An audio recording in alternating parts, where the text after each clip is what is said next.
Olá, meus queridos irmãos e irmãs, na alegria do Cristo ressuscitado, juntos estamos novamente para celebrar, em sintonia com a Igreja Universal, esse segundo domingo do tempo pascal. Hoje, domingo, 12 de abril de 2026, a Igreja está nos convidando a refletir e a rezar em torno de alguns aspectos importantes da nossa vida cristã. A gente vai observar que na primeira leitura, a comunidade no início da igreja, por meio dos seus apóstolos, ela justamente está preocupada com problemas concretos da vida, problema de fome, dificuldades materiais das pessoas. Então mostra eles fazendo ali, numa atitude de grande solidariedade humana, preocupação com o outro, reunindo, fazendo uma coleta daquilo que eles tinham, de bens materiais, e colocando, a serviço de todos, colocavam em comum, atitude bonita. Mas o Evangelho vai mostrar eles amedrontados de portas fechadas, Um pequeno trecho do Evangelho para poder orientar essa nossa reflexão. O Evangelho começa dizendo o seguinte, que naquele dia, na tarde daquele dia, o primeiro da semana, estando fechadas as portas da casa onde os discípulos se encontravam, por medo dos judeus, Jesus veio, colocou-se no meio deles e disse: "A paz esteja convosco." Dito isto, mostrou-lhe as mãos e o lado. Os discípulos ficaram cheios de alegria ao verem novamente o Senhor. E Jesus disse de novo: "A paz esteja convosco. Assim como o Pai me enviou, também vos envio." Dito isto, Jesus soprou sobre eles e disse-lhes: "Recebam o Espírito Santo. Aqueles a quem perdoardes os pecados serão perdoados, aqueles a quem vocês não perdoarem não serão perdoados." E assim segue a palavra, Meus queridos, olhando a realidade dos discípulos, vivendo de portas fechadas, embora a grande missão deles fosse naquele momento serem instrumentos de paz para o mundo, para as pessoas, eles mesmos, pessoalmente falando, estavam vivendo uma ausência de paz, porque a palavra narra que eles estavam com medo. O medo é esse sentimento humano que faz nos fechar as portas, que diante dos nossos olhos nos projeta para a vida, nos projeta para a liberdade, nos projeta para a experiência significativa da nossa vida.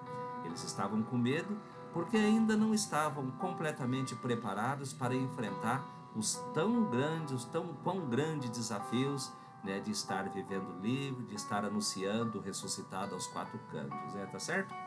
Queridos, esse tema da paz, ele é um tema profundamente desafiador para nós, porque paz não é apenas ausência de guerra, paz não é apenas manter uma tranquilidade somente de natureza intimista na nossa vida. Paz é poder celebrar a vida. Paz é poder se colocar diante dessa perspectiva maravilhosa de poder encontrar sentido em tudo aquilo que Deus nos proporciona a cada instante da nossa existência humana, Existência humana. Se a gente olhar, meus queridos, para essa realidade nos dias de hoje, a gente vai se deparar diante de acontecimentos que são profundamente de negação, que são contrários a esta paz que brota do coração de Deus, a esta paz que todos nós necessitamos, sonhamos ter na nossa vida.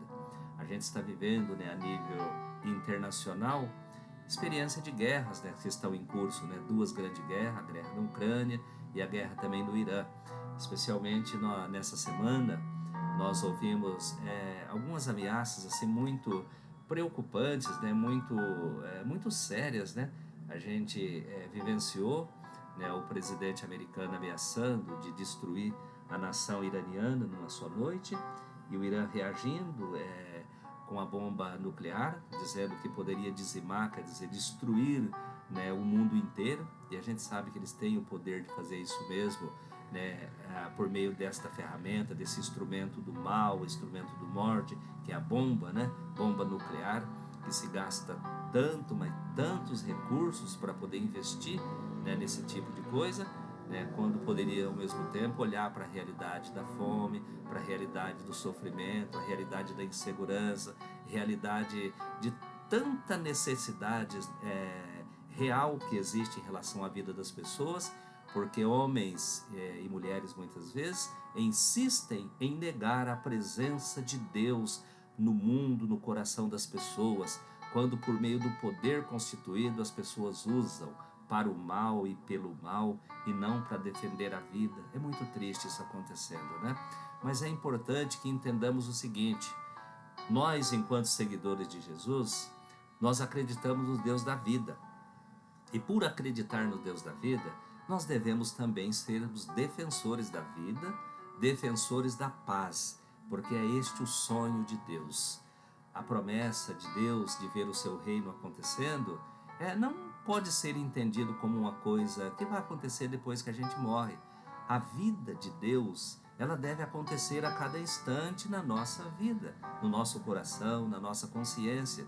Então, quando nós, por meio de atitude, de escolhas erradas, nós somos promotores da ausência de paz, quando nós ajudamos a difamar o outro, ajudamos a não nos comprometemos, né, com ações concretas que promovam a paz no dia a dia, quando nós celebramos, né, a derrota do outro, ou até mesmo puxamos o tapete do outro, né, motivado por um desejo egoísta, pequeno e pobre, nós estamos negando a paz de Deus. Nós estamos negando a presença da vida que brota do coração de Deus. E isso é muito sério, né? Jesus, ele não quer isso, né?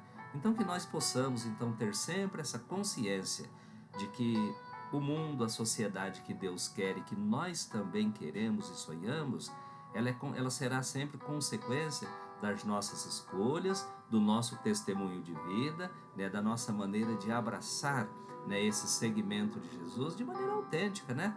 De maneira autêntica. Então esse é o grande desafio. Jesus, ao colocar-se no centro, no meio da comunidade dos apóstolos, ele quer ensinar para nós, inclusive no dia de hoje, de que o centro da nossa vida é exatamente Jesus. Deus é o centro da nossa vida. E ele deu para os apóstolos e também deu para nós também a missão de sermos instrumentos de paz e de perdoadores de pecado.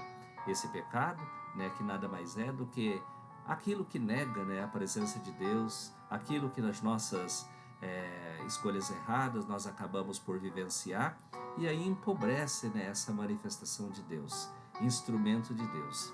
Lembro-me neste momento, né, de São Francisco de Assis, né, que uma pessoa que todos nós sabemos, um santo que na sua vida ele fez a escolha por ser um instrumento de paz. E ele tem essa linda oração, né? Onde houver ódio que eu levo o amor, onde houver descrença que eu levo a fé, e assim por diante, né?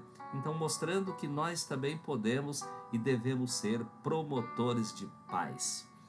Meu desejo é que ao longo dessa semana que se inicia, possamos nós sermos muito felizes, né? Ao lado dos nossos familiares, ao lado dos nossos amigos, né? No nosso trabalho, na nossa convivência, né? Com aqueles que Deus vai nos proporcionar ao longo da semana, e que nunca percamos de vista de que nós somos instrumentos de paz.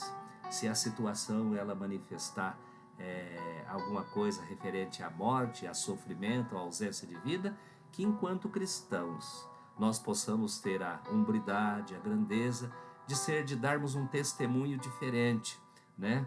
O reino de Deus, a construção do reino de Deus, de um mundo melhor, ele depende de mim e depende de você também. Então nós não temos motivo para ficar reclamando da vida aos quatro cantos, ficar achando que é culpa sempre de outro e que a gente não pode fazer nada em prol desse mundo melhor. Claro que não. Cada um de nós, no nosso gesto singelo, na nossa maneira limitada que temos, possamos, além de proclamar, testemunhar esta paz que brota do coração de Deus. Que você tenha muita paz no coração, paz na consciência, que você tenha bastante saúde espiritual, saúde física também ao longo desta semana, que o Cristo ressuscitado ele possa estar presente a cada instante da tua vida, dando esse sentido, esse significado, né, que todos nós merecemos ter. Estamos aqui para celebrar a vida e não a morte.